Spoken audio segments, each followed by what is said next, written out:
Senhor, obrigado porque nessa noite o Senhor renova a nossa esperança de que por mais que enfrentemos batalhas de inúmeras formas, inúmeras áreas, o Senhor nos garante que primeiramente o Senhor está conosco nessas batalhas. E nos faz, Senhor, relembrar de que a Tua presença não somente é real, mas como também o Senhor tem cuidado de cada detalhe ao longo dessas batalhas, ao longo dessas tempestades. Ajuda-nos a nos lembrar que o Senhor é conosco. E que esse sofrimento que estamos passando, seja numa área X ou Y, faz parte do nosso crescimento. E não somente isso, Senhor, renova também a nossa esperança do dia em que nos encontraremos contigo. E todo esse sofrimento cairá por terra. Abençoa-nos nessa noite, Senhor, nos próximos minutos. Conduz, Senhor, essa ministração. Me usa como teu instrumento e fala ao coração de cada um aqui, Senhor. Fala com a gente. Na medida em que cada um aqui precisa te ouvir, por favor, fala conosco. Se revela. Seja livre nesse lugar, Espírito Santo. Também pedimos para que o Senhor use todos os professores da Kids e fale com cada uma das nossas crianças, toca no coração delas e que o Senhor continue levantando homens e mulheres ousados para continuar pregando a Tua palavra aqui dentro, lá na Kids e até os confins da terra, e que o Teu nome seja exaltado, e é no Teu nome que oramos e agradecemos. Amém. Você pode sentar. Nós estamos em uma série intitulada A Supremacia de Cristo, e hoje vamos falar sobre a vida do novo homem. Para isso eu gostaria que, se possível, mais uma vez você ficasse de pé, para a gente ler junto a palavra, que está lá em Colossenses capítulo 3, verso 5 até o verso 11. Se você trouxe a sua Bíblia, abra. Se você não trouxe, você pode acompanhar na tela. A Luana vai passar os slides para mim. O texto bíblico diz assim: portanto, façam morrer tudo que pertence à natureza terrena: imoralidade sexual, impureza, paixões, maus desejos e a avareza, que é a idolatria. Por causa dessas coisas é que vem a ira de Deus sobre os filhos da desobediência. Vocês também andaram nessas mesmas coisas no passado quando viviam nelas. Agora, porém, abandonem igualmente todas essas coisas: ira, indignação, maldade, blasfêmia, linguagem obscena no falar. Não mintam uns aos outros, uma vez que vocês se despiram da velha natureza com as suas práticas e se revestiram da nova natureza, que se renova para o pleno conhecimento segundo a imagem daquele que a criou. Aqui não pode haver mais grego e judeu, circuncisão e incircuncisão, bárbaro, cita, escravo, livre, mas Cristo é tudo e está em todos. Senhor, essa é a Tua palavra e nós cremos que há poder quando a Tua palavra, o Evangelho, é pregado.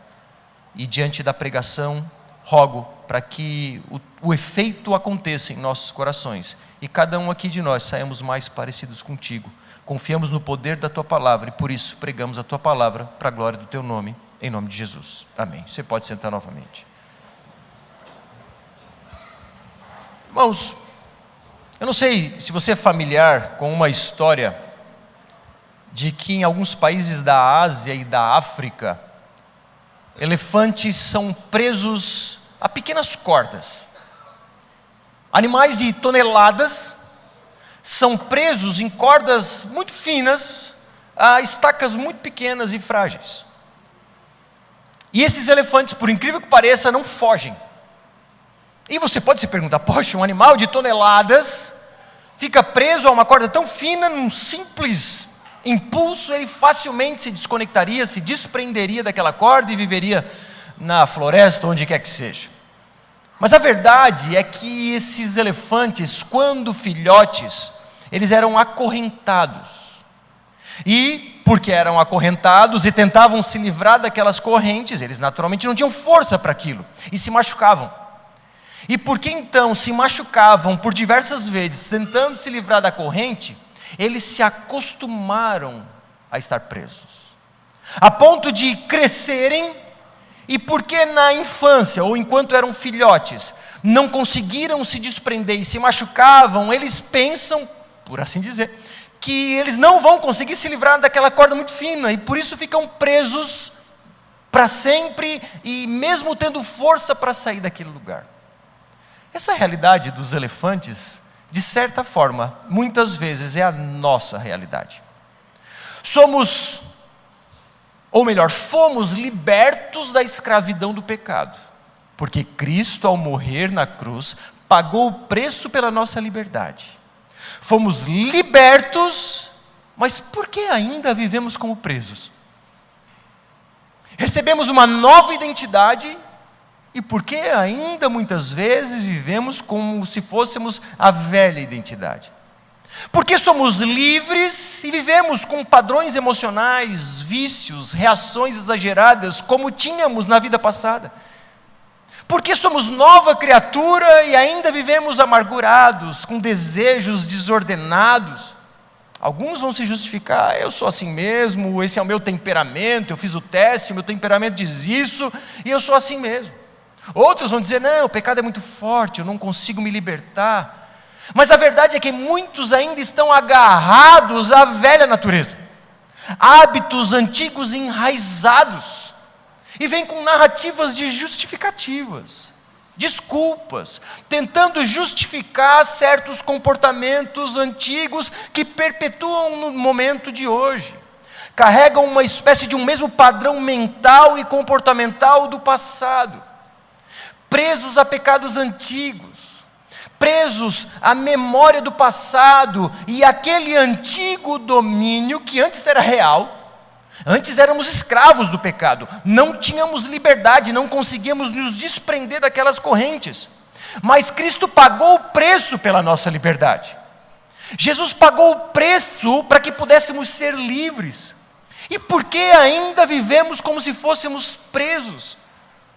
Há uma diferença muito grande entre estar preso e agir como se estivesse preso. E a nossa transformação, meus irmãos, começa quando percebemos que já estamos livres. Muitas vezes parece que ainda estamos presos, parece que ainda estamos acorrentados, mas um alto preço foi pago, e esse preço não foi pago pela metade.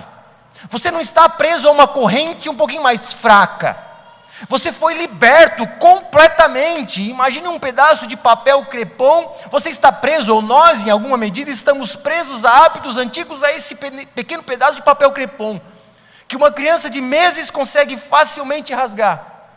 Mas estamos tão atrelados a esses hábitos antigos, que embora livres, agimos como presos. Porque uma vez que fomos libertos, necessariamente precisamos ter um novo estilo de vida. Ressuscitados com Cristo, matam o pecado e vivem um novo padrão ético e moral. Pois bem, a vida do novo homem, que é o tema dessa ministração, ela mata a natureza terrena. Vamos aos primeiros versos, 5 ao 7, que diz assim: portanto, façam morrer tudo que pertence à natureza terrena: imoralidade sexual, impureza, paixões, maus desejos e a avareza, que é a idolatria. Por causa dessas coisas é que vem a ira de Deus sobre os filhos da desobediência. Vocês também andaram nessas mesmas coisas no passado, quando viviam nelas. Rapidamente, vamos relembrar o que foi pregado a respeito do capítulo 2, quando Paulo combate o legalismo. O legalismo é aquela ideia de que regras humanas inventadas por homens, quando obedecidas, vão te fazer galgar postos melhores espirituais.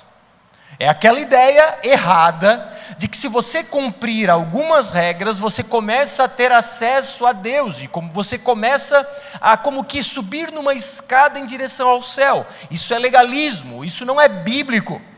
Essas regras humanas, preceitos humanos, que próprio Paulo disse na carta aos Colossenses, essas regras não têm poder para refrear as paixões da carne. Ele está dizendo, ele diz algo nesse sentido: olha, quando disserem não toque nisso, não coma disso, tudo isso são regras que não têm poder para refrear, para parar as nossas paixões. Mas quando Paulo combate o legalismo, quando Paulo combate a ideia de que cumprir essas regras vai te dar acesso ao céu, ele não está te levando para o outro extremo, que é o extremo da libertinagem. Quando Paulo diz, olha, essas regras não te levam para o céu, ele não está dizendo, então viva do seu jeito, do jeito que você quiser, do jeito que você sentir paz no coração, vivendo conforme a sua carne deseja. Ele não diz em nenhum momento disso. E aqui nós temos dois extremos: o extremo do legalismo, repito, é a ideia de que cumprir regras te leva para o céu, errado, E o outro extremo é o da libertinagem, de que como você já está salvo, você pode viver uma vida desenfreada no pecado que está tudo certo. Nenhuma dessas ideias é bíblica, e nós, tanto quanto Paulo, combatemos esse falso ensino. Mas Paulo está dizendo, olha, uma vez que vocês foram ressuscitados com ele, vocês não podem regredir a padrões antigos. É como um presidiário que é liberto, volta para a cela para dormir à noite, mesmo ele sendo completamente livre. Paulo então lembra, em 2 versículos, ele diz, lá no capítulo 2, verso 20, diz, se vocês morreram com Cristo para os rudimentos do mundo, e ele também diz, portanto, se vocês foram ressuscitados juntamente com Cristo, ou seja, quando vemos a palavra portanto, nós voltamos a alguns versos e vemos que ele diz, olha, vocês morreram com Cristo e vocês foram ressuscitados com Cristo. 2 verdades absolutas que já aconteceram. Olha, se nós, crentes da Aviva, já morremos com Cristo e já ressuscitamos com Ele, logo temos uma nova identidade. Se algo já aconteceu em nosso ser, se somos nova criatura, se o sangue de Cristo derramado na cruz já nos libertou do pecado, logo temos uma nova identidade. E se temos uma nova identidade, temos novos comportamentos. Então Paulo está fazendo assim, olha, vocês têm uma nova identidade. Lembra, isso aqui é uma carta escrita. Então Paulo está dizendo, olha, vocês morreram com Cristo, vocês ressuscitaram com Cristo, então, e aí ele continua dizendo na carta, o quê? Faça morrer tudo que pertence à natureza terrena. Ele está dizendo, esse verbo aqui é forte, é algo dizendo assim, algo como eliminar, executar, tirar de vista os resquícios do pecado que ainda residem na nossa natureza pecaminosa. Importante frisar, que Paulo não está falando sobre a ideia de mortificar a carne, que você tem que se sacrificar, eliminando algum prazer ou outro que não é pecaminoso. Paulo não está dizendo, olha, fique 1 mês sem comer chocolate, ou suba ao monte na madrugada. Você pode não comer chocolate, você pode subir ao monte na madrugada para orar, isso é maravilhoso. Mas o que ele está querendo dizer é que muitas vezes nós associamos o sacrifício, o esforço, à bênção. É esse tipo de raciocínio que leva homens, às vezes bem intencionados, a se flagelarem com chicotes, achando que esmurrar a carne vai fazê-lo mais abençoado. A ideia de sacrificar-se, coisas lícitas, que vai te fazer mais espiritual, é um equívoco. Orar não pode ser um sacrifício. A ideia de me ajoelhar no milho para esmurrar minha carne não faz sentido para o Evangelho. O que Paulo está dizendo aqui, na ideia de fazer morrer a natureza terrena, é sobre pecado. Não é sobre te privar de um prazer ou outro. Lembro que no início da minha conversão, claro, bem emocionado, era pleno verão e tinha onda, e eu gosto de surfar. E eu tinha feito não sei que termo usar, era um sacrifício, eu queria sacrificar algo, e eu fiquei X dias sem surfar. E eu lembro o quanto eu sofri. Eu entrei no mar, e eu só podia pegar jacaré, e as ondas eram muito boas naquele dia. Qual é a lógica? Percebe? Eu achava que sacrificar uma vontade que não era pecaminosa me faria mais espiritual. Equívoco. A ideia de fazer morrer a natureza terrena é sobre matar o pecado, e não um prazer que é bom. É sobre matar, eliminar, executar os resquícios ainda do velho homem que ainda residem em nós. E aí ele começa, olha, sabe o que é para fazer morrer, eliminar, matar? Ele diz, imoralidade sexual, impureza, paixões e maus desejos. Paulo começa a falar sobre uma lista de pecados sexuais. E ele vai do ato externo até o pensamento interno. Ele faz uma espécie de engenharia reversa.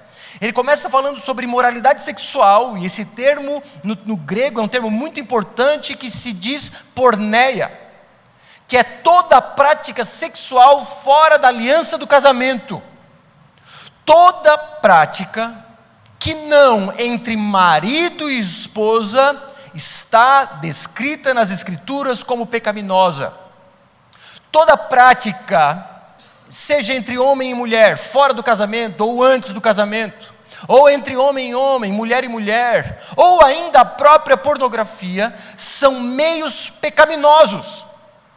E em tempos em que o discurso bíblico é diluído para atrair as massas, um discurso do politicamente correto para não ofender pecadores, irmãos, nós não podemos nos render a esse discurso, porque o discurso bíblico é muito claro.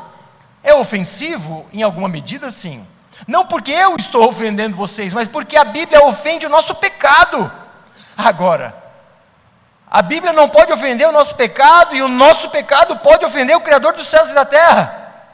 Nós invertemos a lógica. Não, a realidade nua e crua, que não é agradável de ouvir, que muitos torcem o nariz para ouvir, é real.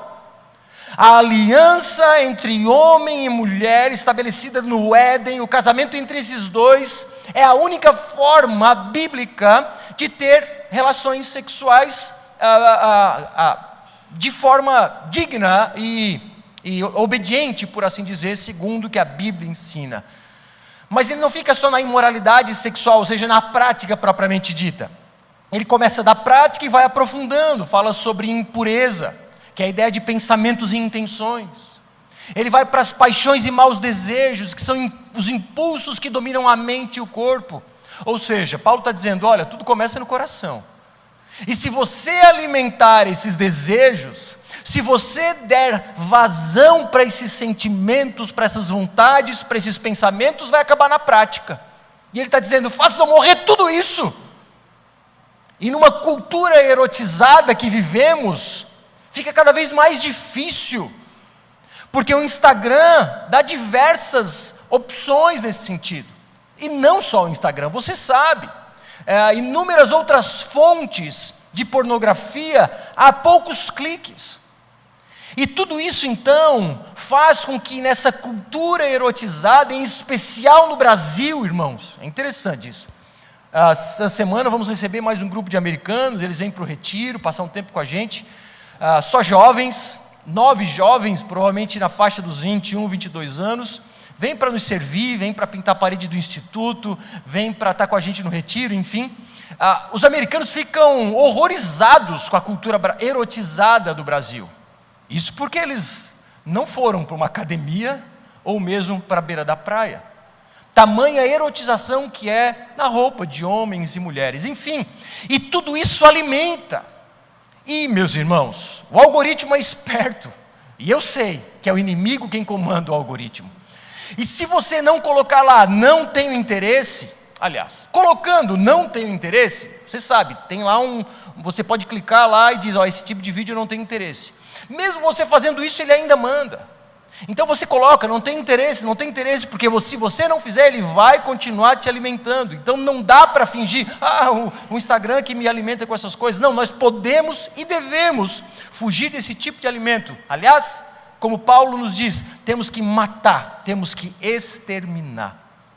E talvez aqui alguns lutem, por exemplo, com apetites homoafetivos, desejos homoafetivos. Ter a inclinação homoafetiva em si não é pecado. O pecado está em alimentar esses desejos com pensamentos e terminar em prática. Claro, a prática do pensamento, por assim dizer, já é pecaminosa. Mas a simples inclinação para tal, não. Há inúmeras pessoas com tendências homoafetivas que conseguem ficar firmes porque conseguem eliminar, conseguem fazer morrer essa característica da natureza terrena. Então, meus irmãos, a primeira parte dessa lista que Paulo fala, ele fala sobre esses pecados sexuais, que a gente precisa eliminar da nossa vida, eliminar as fontes que nos alimentam nesse sentido. E ele então finaliza essa primeira lista de pecados com a avareza, que é a idolatria. Agora, irmãos, percebe aqui que quando fazemos uma pregação expositiva, verso a verso, a gente não pode pular. E assim tem que ser, a gente não pode pular trechos difíceis. A gente tem que falar o que está nas Escrituras. Num tempo em que certos textos não são falados, a gente se lembra quando Paulo ensina o seu discípulo Timóteo: prega a palavra em tempo e fora de tempo, porque surgirá um tempo que não suportarão a sã doutrina. Tendo coceira nos ouvidos, procurarão mestres que ensinem para si mesmos, conforme os seus próprios desejos. E ele diz: repreenda, exorte. É uma tarefa árdua, sim, de pastores, mas necessária. E Deus nos chamou para isso, dentre outras coisas. Mas enfim, ele finaliza essa lista com avareza. Poxa, irmãos, num tempo em que estamos amando demais o dinheiro, como é difícil dizer: olha, talvez esteja amando demais o dinheiro a ponto de ser um ídolo. E a avareza aqui, que é o amor ao dinheiro, essa palavra ainda vai mais fundo, essa palavra no grego, fala sobre ganância, sobre cobiça, sobre colocar a minha vontade antes da vontade de Deus, e ainda dar a desculpa de que estou sentindo paz em fazer essa ou aquela ação, simplesmente porque é o desejo da minha carne, porque eu amo dinheiro, porque eu amo comprar coisas, amo sei lá fazer o quê, e eu vou alimentando isso e mais, pedindo para que Deus me abençoe mais. A minha vontade em primeiro lugar, e o meu gênio da lâmpada vem aqui para me ajudar um pouquinho mais. Idolatria. Idolatria é muito mais do que se prostrar diante de uma imagem. É colocar os nossos desejos antes da vontade revelada de Deus. É duro ouvir isso, meus irmãos. Eu imagino o povo ouvindo Isaías, o povo ouvindo Jeremias. Ninguém dava ouvidos para eles, ou poucos davam ouvidos. E de vez em quando, irmãos, Deus levanta pessoas com um chamado, por assim dizer, profético, para confrontar os ídolos desse tempo. E não é um chamado fácil, porque tanto quanto Jeremias e Isaías não eram ouvidos, muitas vezes não somos ouvidos, porque quem não gostaria de ouvir um discurso que alimenta os próprios desejos? Mas nós vamos nos manter firmes, fazendo o que Paulo orientou Timóteo que fizesse: pregue a palavra. Amém? E ele segue: por causa dessas coisas é que vem a ira de Deus sobre os filhos da desobediência. Pera. Ira de Deus, você ouviu bem. Pera. Deus não é amor? Por que tem a palavra ira? Vamos pular esse verso, vamos lá, próximo. Não dá. A ira de Deus, que é o derramar de um juízo santo e justo na vida dos filhos da desobediência, é real. Vai chegar um dia que o justo juiz vai vir julgar a terra, e os filhos da desobediência vão receber a ira do Criador dos céus e da terra. Isso é real. Deus não é indiferente para com o pecado. Haverá um juízo rigoroso. E sobre os filhos da desobediência, ou seja, aqueles que não se rendem a Cristo como seu Salvador e Senhor, esses receberão a ira eterna. E a ira eterna é o lago de fogo e enxofre, onde ficarão por toda a eternidade. Mas esse discurso não é para colocar medo nos crentes. Paulo não está fazendo isso. Claro, aqueles que não se entregaram a Cristo, se atentem-se enquanto há tempo. Mas o que Paulo está dizendo, ele não está colocando medo no crente, dizendo: olha, se você fizer isso, você vai para o inferno. Agora você se arrependeu, você vai para o céu. Agora você perde a salvação, vai para o inferno. Agora você recebe de novo, vai para o céu. E fica nessa loucura. Isso não é bíblico também. Paulo não está colocando medo nos cristãos. Paulo está, de alguma forma, tentando mostrar para eles o quão problemático é o pecado, o quão pesado é o pecado. Porque o pecado ofende a santidade de Deus. Nós, cristãos, que já entregamos as nossas vidas a Cristo, a ira de Deus que seria derramada sobre nós, foi desviada para Cristo, por isso que Ele morreu na cruz. É o que chamamos de propiciação. Propiciação é o desvio da ira. A ira de Deus seria derramada sobre nós. A Bíblia diz que éramos inimigos de Deus. E inimigos de Deus, sobre nós estava pesando, ou pesaria, esse juízo que nos levaria para a condenação eterna. mas como Ele é rico em misericórdia e amor, e com imenso amor com que nos amou, nos deu graça. E por isso nos libertou, Ele levou a nossa culpa. Então o que Paulo está dizendo aqui, olha, o pecado de vocês é tão grave que o Filho de Deus precisou morrer. O pecado de vocês ofende tanto a santidade de Deus, que o Deus Filho precisou ser morto numa cruz. Então Paulo está dizendo, olha, não relativizem o pecado. Pecado não é uma construção da sociedade. Pecado não é fragilidade emocional ou temperamento. É uma afronta direta à santidade do Criador dos céus e da terra. Então, se Paulo não está ameaçando, colocando medo na gente, Paulo está lembrando da gravidade do pecado. O objetivo de Paulo com essa fala é gerar temor e reverência.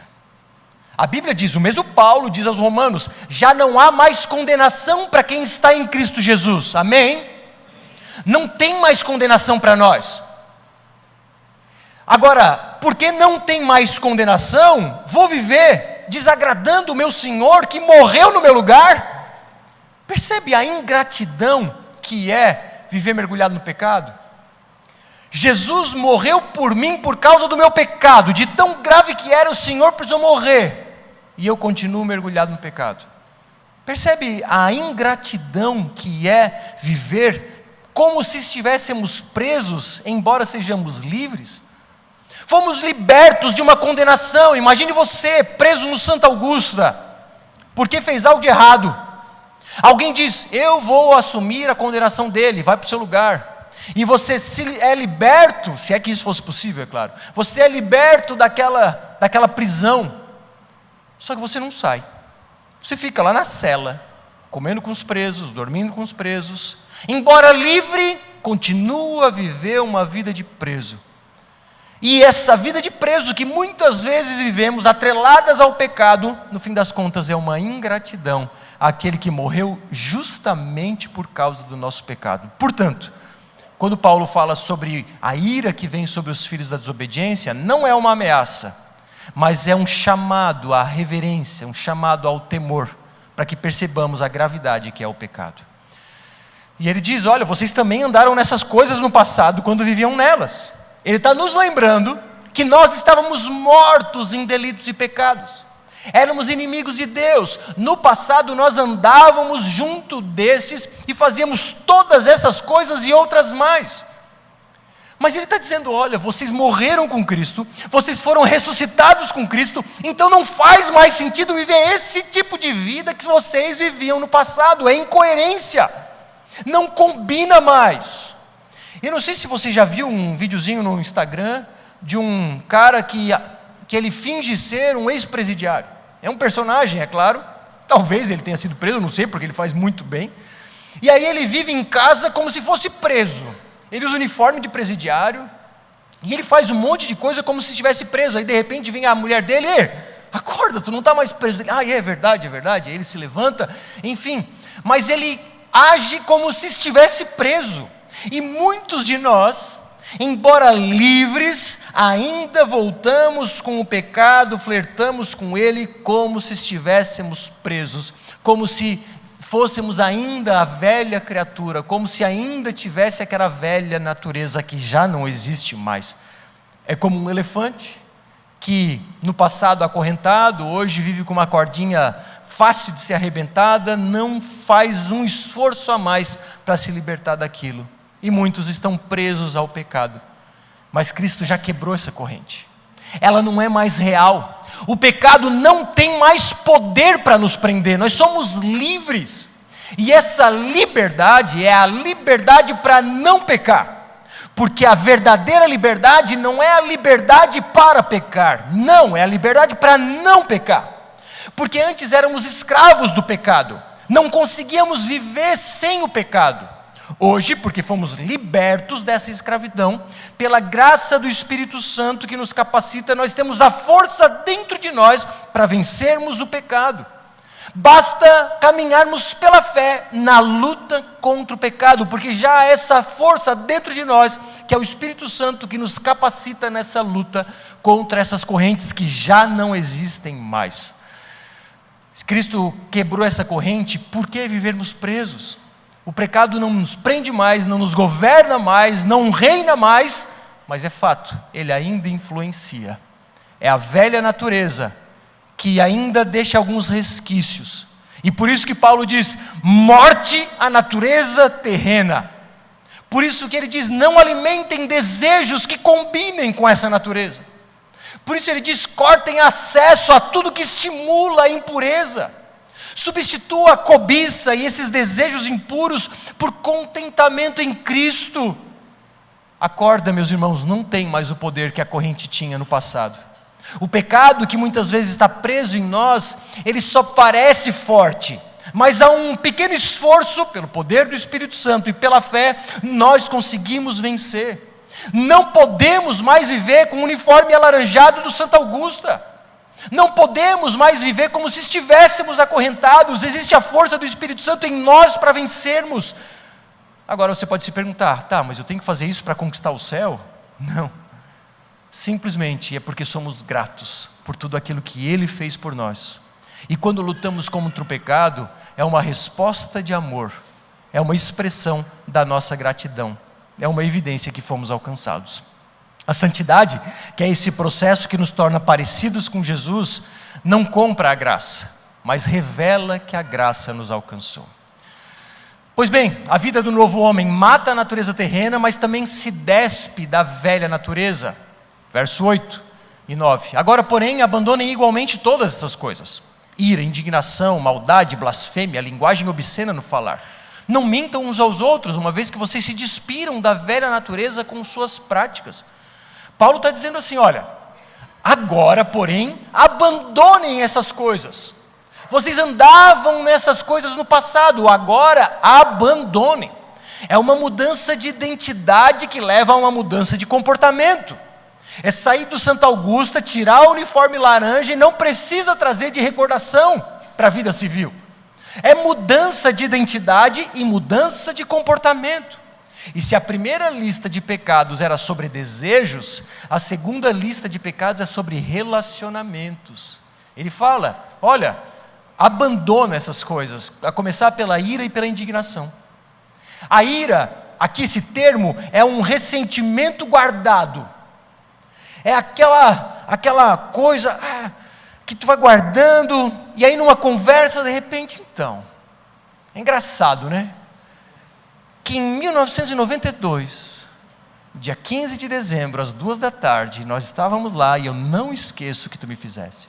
Sabe, coisas mal resolvidas que vamos guardando, e é um veneno que nós mesmos tomamos, que só nos fazem mal, um ressentimento que cria raiz de amargura no coração, e então vem a indignação. E a indignação é essa raiva explosiva, essa coisa que vai acumulando, de repente explode, e Paulo condena os dois. Numa cultura que às vezes normaliza a raiva, porque diz que é autenticidade, não, porque é o meu temperamento, eu sou assim, e se justifica, dizendo que é assim, porque Deus fez assim, não. Deus espera de nós um fruto muito claro, chamado domínio próprio. E ele continua com a lista. Maldade, que é a disposição interior para o mal, é a disposição para prejudicar, é aquele que se alegra com a derrota do outro, que se alegra, que tem prazer quando o outro cai. Isso é maldade. Ele continua, blasfêmia, que é maledicência, difamação, ou seja, falar mal do outro. E quando falamos mal do outro, e certamente isso diz respeito à fofoca, nós estamos indiretamente falando do Criador, que fez aquele conforme sua imagem e semelhança. Quem aqui gosta quando alguém fala mal do nosso filho? Ninguém pode falar mal do nosso filho, nós podemos. Ninguém de fora pode. E agora, como você acha que o que Deus pensa sobre nós falarmos mal de outros dos seus filhos? E ele continua, linguagem obscena no falar. Irmãos, palavrão, falas grosseiras, falas degradantes, falas humilhantes, falas destrutivas, não combinam com essa nova realidade. Gíria da cadeia não tem mais a ver com a vida aqui fora. Mas a boca, irmãos, fique atento, ela revela o que tem dentro do coração. Às vezes é amargura guardada, enfim, e é palavrão, é fala grosseira, é fala degradante, fala humilhante, falas destrutivas. Avaliem-se. E ele continua: não mintam uns aos outros. A gente sabe quem é o pai da mentira, é Satanás. E aí muitas vezes alguns irmãos mentem para ter vantagem, mentem para destruir o outro, aumentam a história porque são orgulhosos dos seus feitos, mas acabam exagerando, isso é mentira. Ou acabam minimizando os seus próprios erros, o que também é mentira. Nós precisamos ser honestos e observarmos com atenção, clareza e honestidade para tudo aquilo que falamos. E precisamos ter a coragem de admitir o que precisa ser falado, óbvio, sempre com amor e graça. Então, meus irmãos, essa ideia de um elefante preso a uma pequena corda, a uma fina corda, achando que está preso a uma corrente, é muitas vezes as nossas vidas. Não estamos mais presos às correntes do pecado, fomos libertos, mas vivemos como escravos.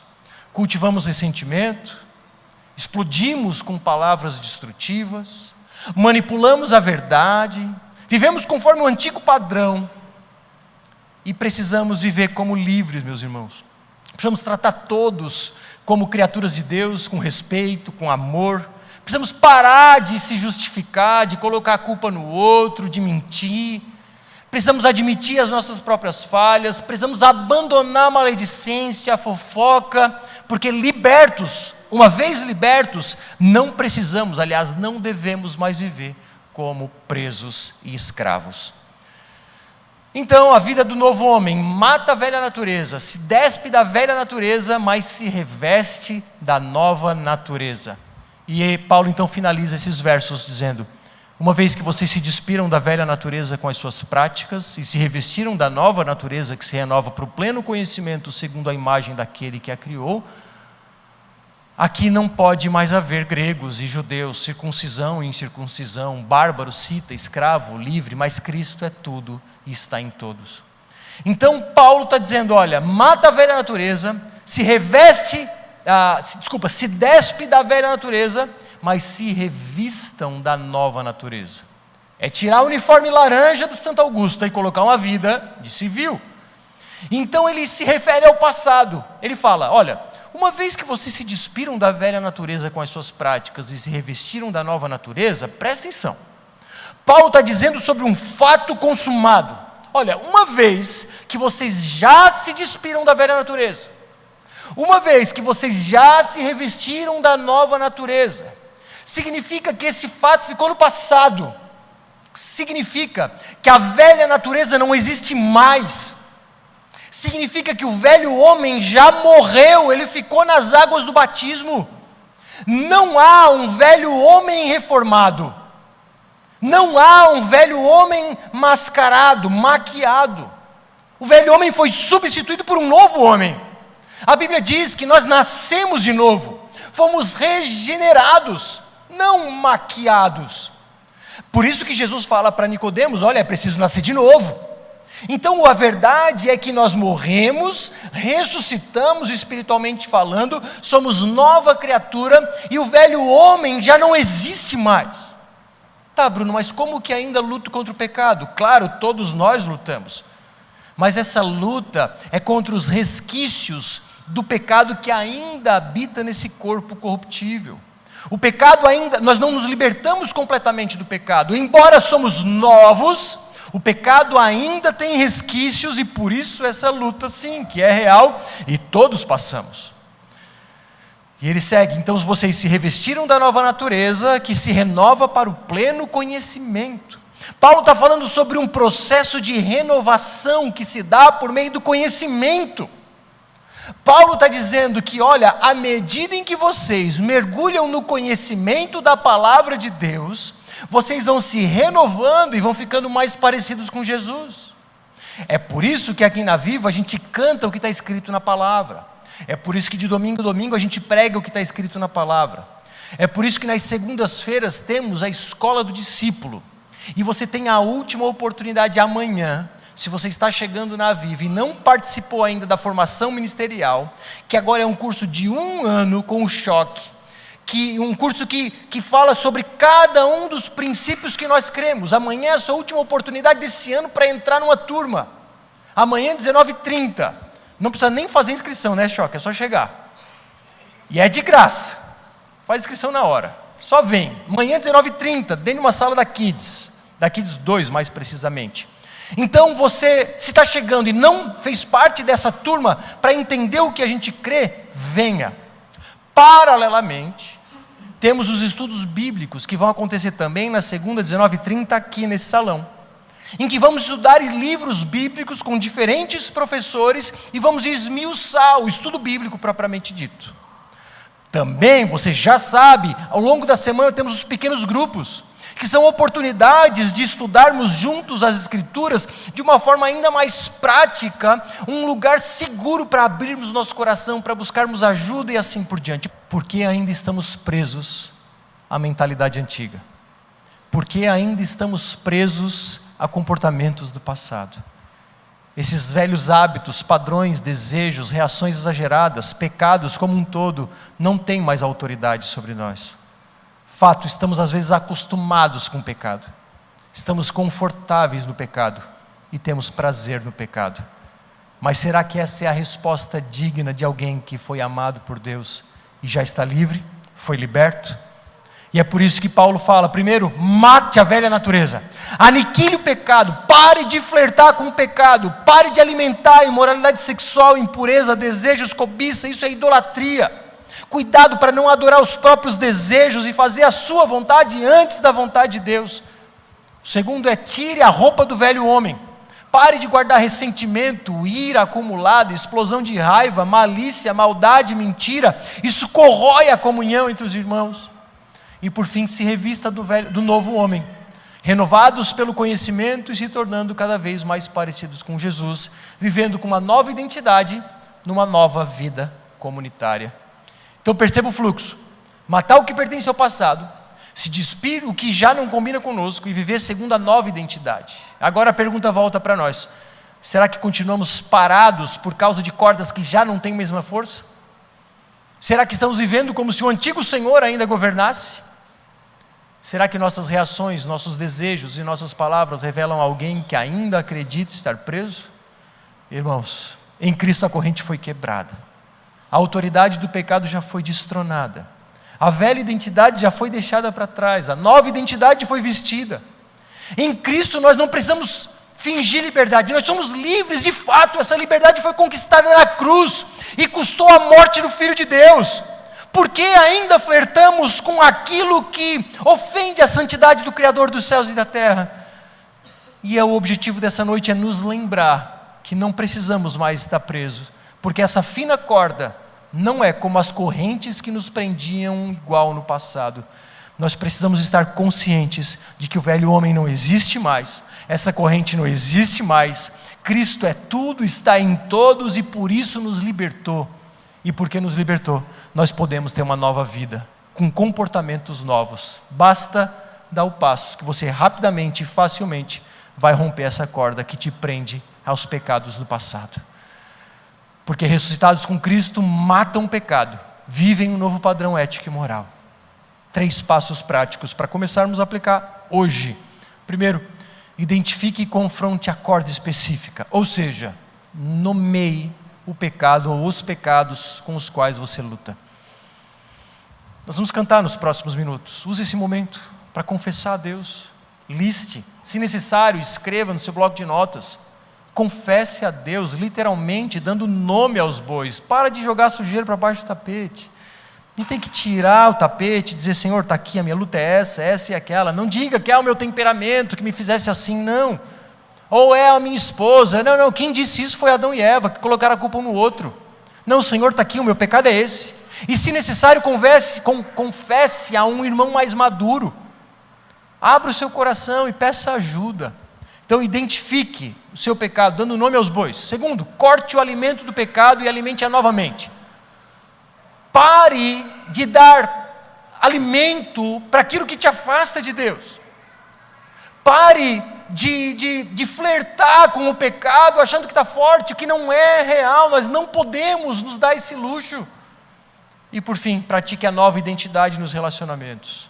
Seja bondoso, seja amoroso, não difame, não fofoque, peça perdão, perdoe, respire fundo.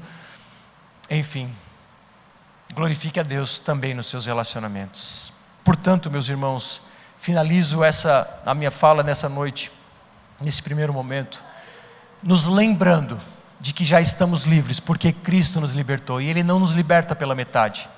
Ele nos libertou completamente da escravidão do pecado. Por isso precisamos agir como de fato se estivéssemos livres, porque de fato estamos livres. Baixe sua cabeça, vamos orar e a banda sobe.